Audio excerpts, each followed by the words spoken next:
Okay, we are back here at Radio Free Moscow, KRFP Moscow, 92.5 on your FM dial. We're doing a call-in show. This is a special candidates forum for city council candidates tonight. We have two city council candidates in the studios, Wayne Krauss and Tom Lamar. There are 4 candidates running for 3 open seats on the city council. We'll have the other 2 candidates in on Thursday night. The other 2 candidates are Dan Carscallon and Aaron Ament, and you can each cast ballots for up to 3 of them. So it's sort of voting off the people off the island sort of election this year, where one person is not going to win. Anyway, the phone number is 892-9200. I'm Lee Robartis, and we'll continue along. The next question will go to Wayne Krauss first. And in the last week or so, the city, there was I guess a volunteer fire department member who have served notice, 60-day notice to sue the city over allegations of nepotism in the fire department.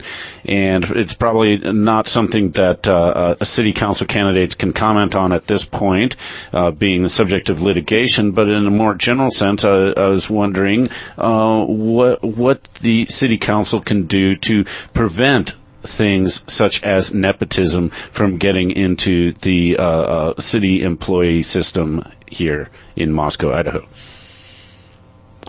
Well, Lee, it's pretty difficult to prevent nepotism, I guess, if you want to say it, if you think you already are. I think the city has an excellent hiring program in place.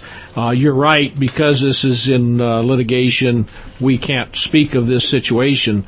But in looking at the city's hiring practices, in talking to human resources, I feel comfortable in my own mind that the city does cover all its bases and does go through the hiring process in a proper manner.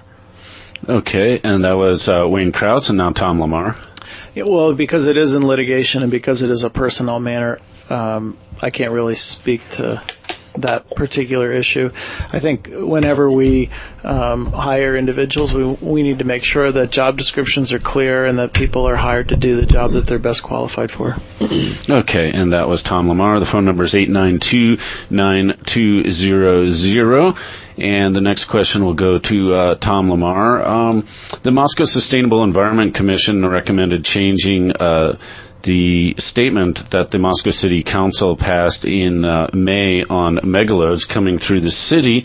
And I was wondering if you could comment on why the City Council has decided not to move forward on changing that. Well, I was not at the City Council meeting when that decision was made originally to pass that statement. I would have voted against that statement in the first place, and I was supportive of the recommendations by the Sustainable Environment Commission to, either reword or rescind that statement and then write to ITD about questions that we as the city has about the megaloads. Okay, and that was Tom Lamar. Now Wayne Krauss.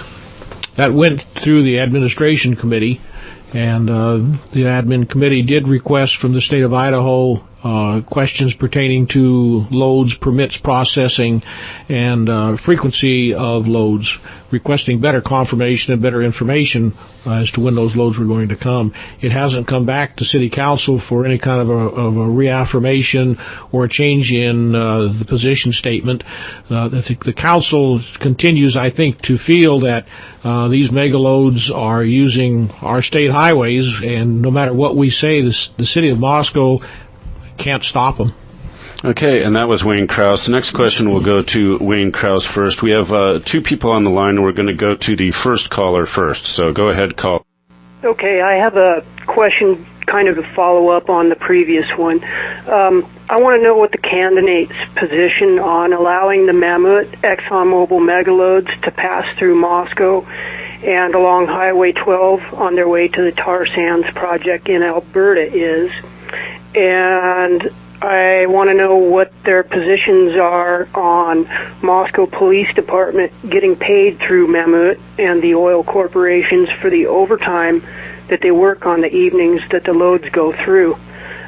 Okay, and I just want to say that you can call in with a second question or a third question if you have one in a bit.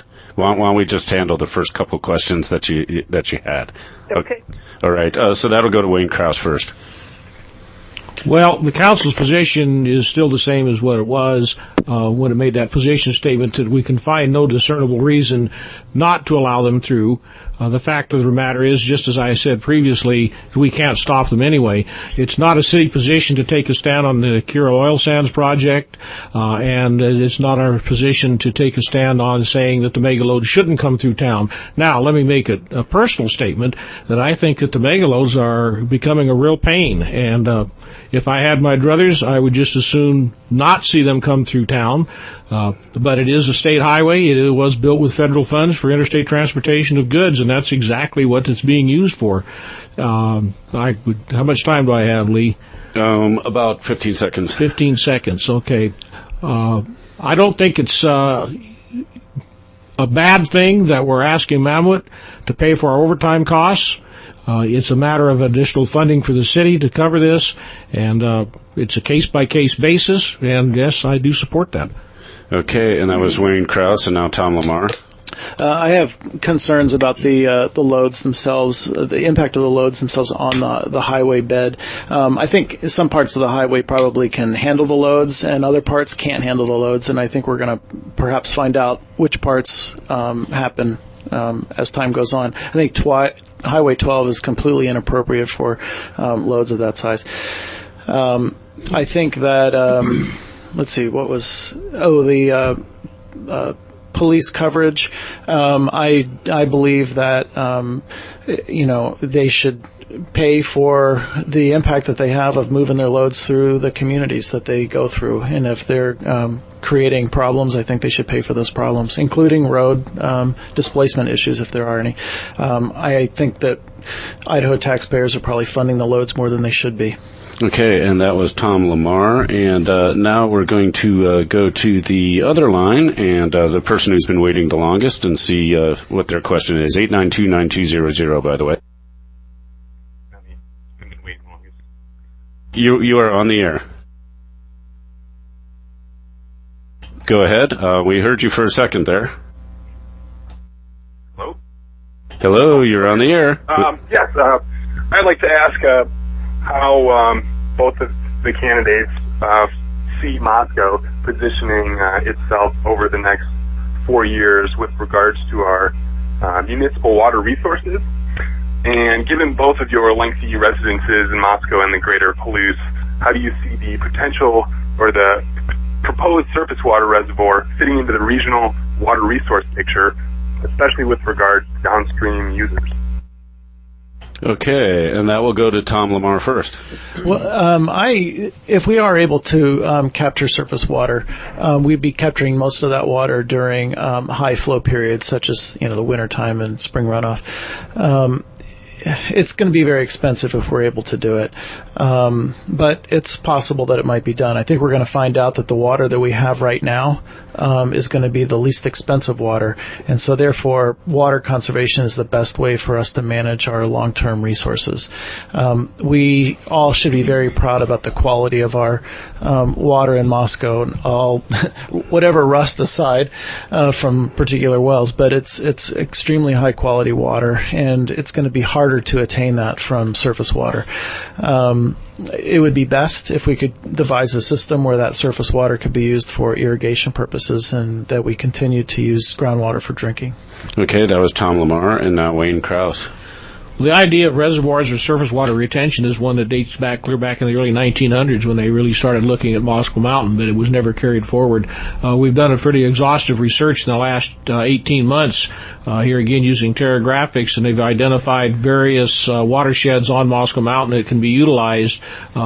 from smaller ones to pretty large ones. This could be the wave of the future. As Tom said, it's going to be pretty expensive, and it's going to be down the road before this happens. In the meantime, conservation truly is the cheapest way we can do it. Maintain the quality of the aquifers that we have. Most people now are aware that we utilize two aquifers. We use the Wanapum and we use the Grand Ronde, the Wanapum being the shallow aquifer, which does have a recharge rate. The Grand Ronde continues to drop, although not dropping as much as it had because of the conservation efforts that not only Moscow but Pullman, University of Idaho, and WSU have put together. So all in all, that's good, but we have to keep looking at this. We have to keep moving forward because it's not a sustainable source right now, and we are going to need to look at a way to augment our water system as time goes on, most definitely. Okay, and that was Wayne Krauss. The phone number is 892-9200, and I think I took the last callers in the wrong sequence, so we're going to go to, no, that guy's gone. So anyway, 892-9200 if you have questions for candidates Wayne Krauss and Tom Lamar running for Moscow City Council. And there was this will go to Wayne Krauss first. There was a grant recently awarded for two new Moscow police officers. The grant would pay for their salary for 3 years. There was a comment when the grants were accepted by the city council that, well, we're going to have to be spending more money down the road because these police officers will have to be paid after the grant money runs out after 3 years. So I would ask you to comment on that regarding police and maybe other grants as well. Well, that was the COPS grant, Lee, that we acquired, and that was for two police officers for 3 years.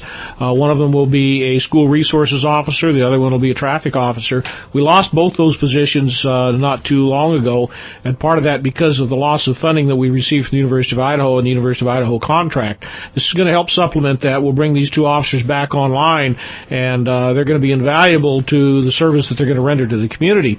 They are for 3 years, and part of the grant states that we have to guarantee that we'll fund it a fourth year. Well, of course, we want to be able to continue to fund that, and it's going to cost in the neighborhood of about $150,000 a year after the grant money runs out for the two officers, including benefits and taxes and so on and so forth.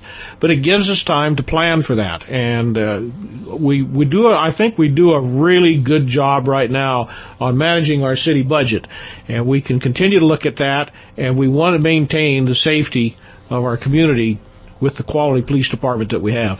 Okay, and that was Wayne Krauss, and now Tom Lamar. I'm happy that we received that grant and gives us an opportunity to figure out how we're going to pay for that fourth year and beyond. We do, when you look at these first 4 years that we're required to pay for that fourth year. The fact that we're getting the first 3 years paid for is like getting 4 years of two police officers at 25% of the cost. So it really is a cost-effective way to fund those positions that we lost in that grant negotiation contract negotiation with the University of Idaho. Okay, that was Tom Lamar. We're getting down to the last 15 minutes or so, and we're going to use some of that time for 2-minute closing statements. So if you have any more questions, 892-9200. I'm sorry about the one person who hung up waiting. I think I took the phone calls in the wrong sequence is what happened last time. So if you want to call back, people can call back as many times as they want. The phone number, once again, is 892-9200.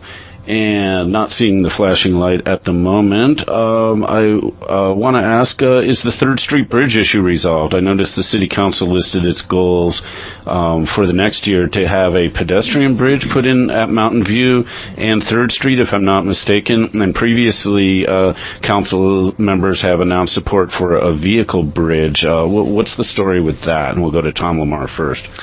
Thanks, Lee. Well, when I was on the Transportation Commission a bunch of years ago, this issue came up then, and I was opposed to having that be a car bridge at that point, and I still remain opposed to that and would prefer to see a future bridge there be a pedestrian and bicycle mode bridge. 3rd Street it's a neighborhood street. There's a lot of traffic already on it, and it is, from a bicyclist perspective and a walker's perspective, it's the best grade street to get from east to west in Moscow. And if we increase the traffic on there, it's going to be more difficult for that bicycle route to function well. And so, and I think that'll happen if we open up a bridge at that location. So I'd rather just see us continue to use the existing functional east-west routes for cars. Okay, that was Tom Lamar, and now Wayne Krauss. Well, Lee, I think you said that one of the council goals was to install a footbridge. That's what I'd heard. Maybe I was wrong about that. No, that's not. Okay. One of the goals stated that, and I think it was one of the mayor's goals, was that we would continue to support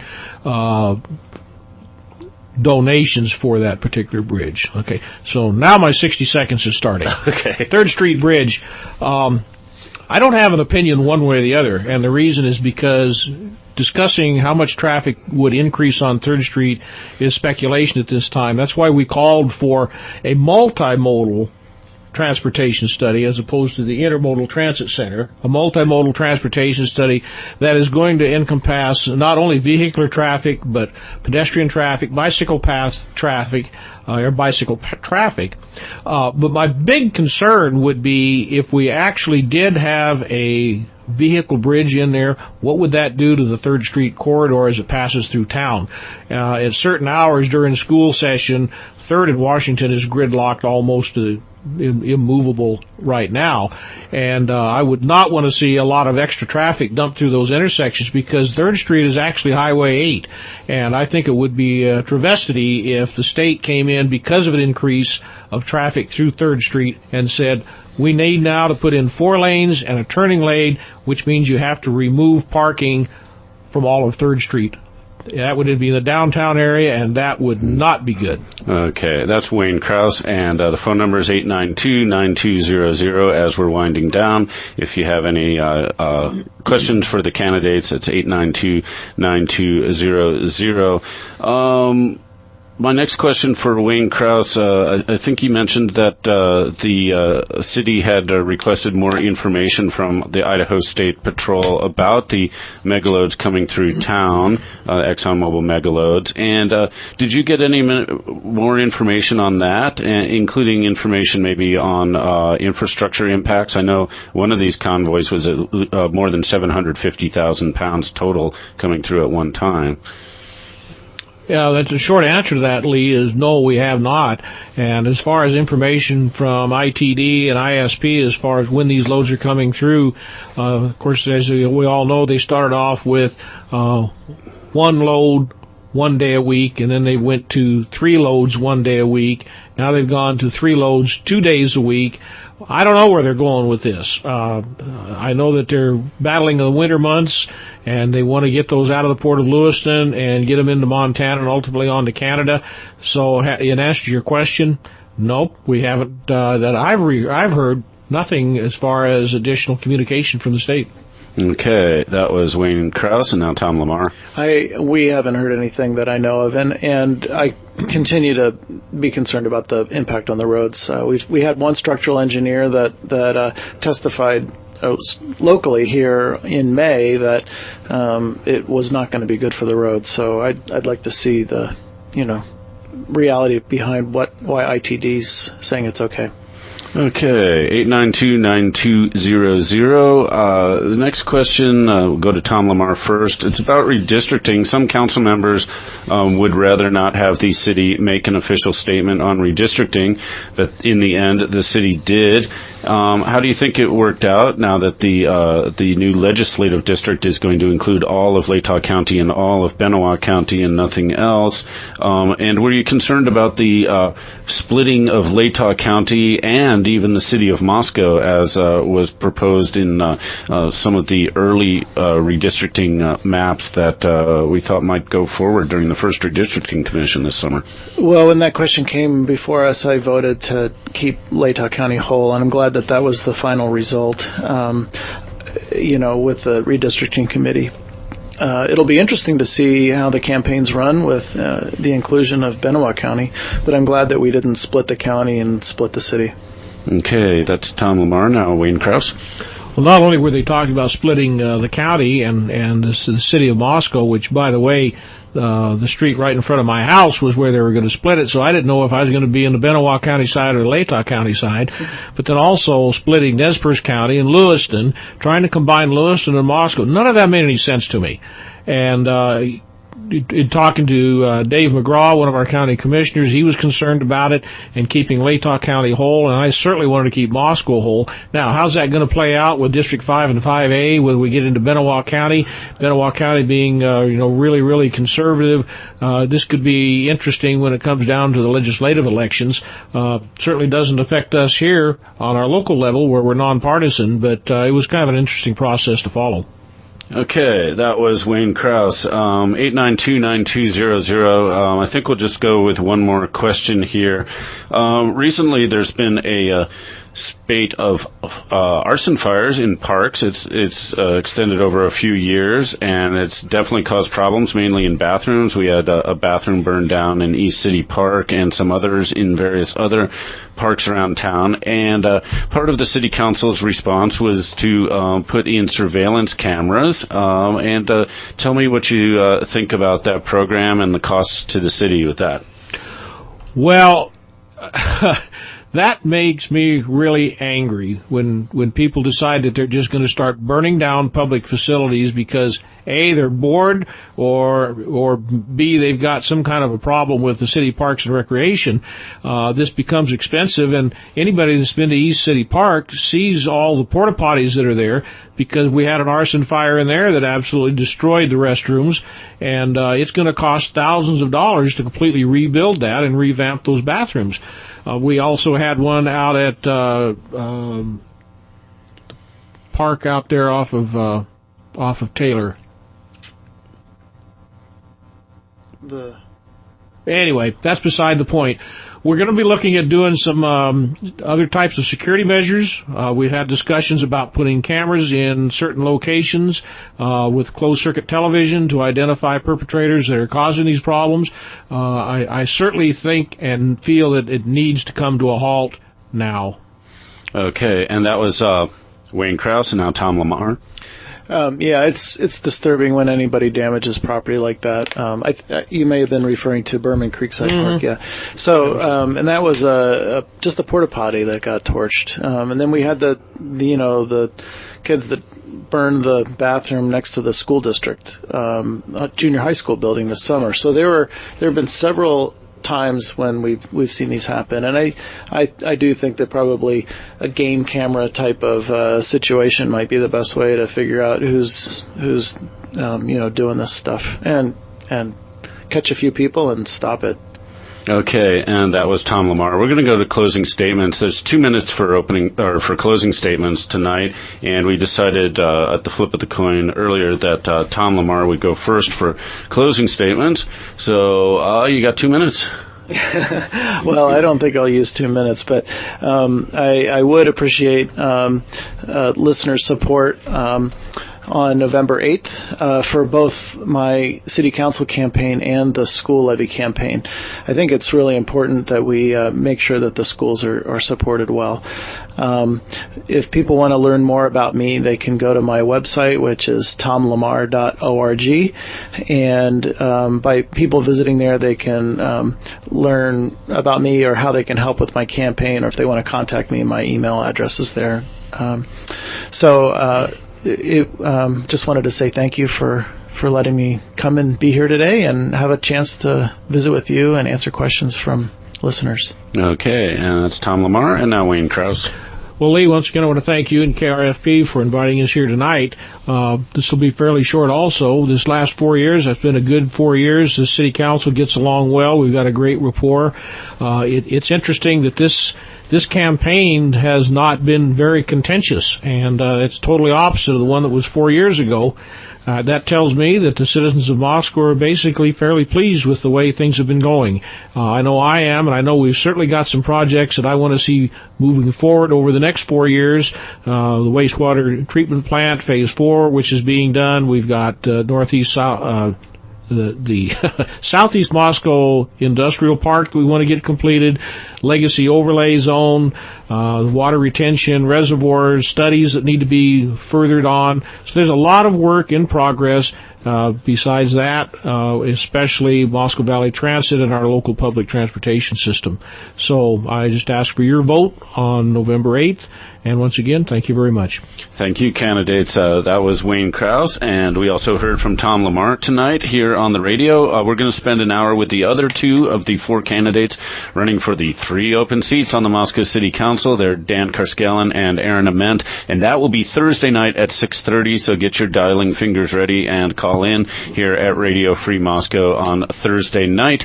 And remember, you can vote for up to three of the candidates. The winners get 4-year terms. They'll join Tim Brown, Sue Scott, and Walter Steed on the council, who have 2 years left in their terms. Mayor Nancy Cheney, who presides over the council, also has 2 years left in her term. You can vote on Tuesday, November 8th. You can also vote absentee in advance. Tuesday, November 2nd, the last day to request a mailed absentee ballot. Thursday, November 4th, the last day to show up at the Latah County Courthouse to vote absentee in person at the auditor's office.